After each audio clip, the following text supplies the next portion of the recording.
bringing Israel to the world.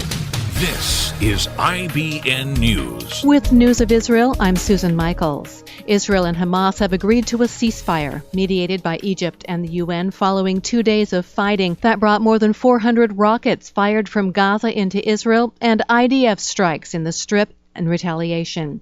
Despite opposition from some members of the Security Cabinet, Prime Minister Benjamin Netanyahu approved the ceasefire Tuesday, following a 7-hour meeting with cabinet ministers.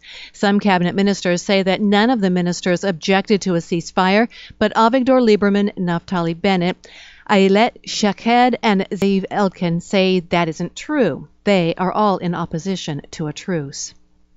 Avigdor Lieberman has resigned from his position as defense minister, protesting the latest ceasefire between Israel and Hamas. Saying that the truce is a capitulation to terrorism, Lieberman stated that in negotiating with Hamas, Israel was buying short-term quiet, with the price being severe long-term damage to national security. He went on to explain, "Were I to stay in office, I would not be able to look Southern residents in the eye."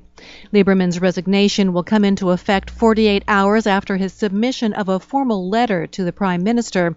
Elections are not due until November of next year, but with Lieberman's resignation, an earlier vote is likely.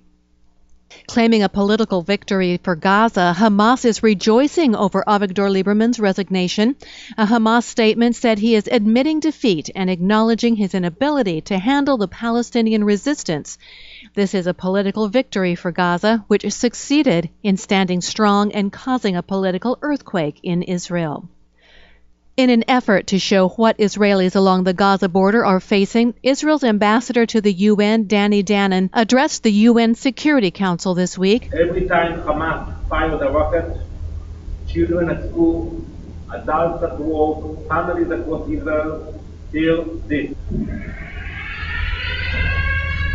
The Security Council met in a closed meeting to discuss the increase in violence in the Gaza Strip, but failed to come to an agreement on how to address the crisis.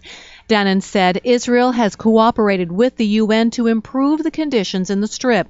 However, the rampant escalation in Gaza proves there are elements that push for another round of fighting. I'm Susan Michaels. IBN, Israel Broadcast Network.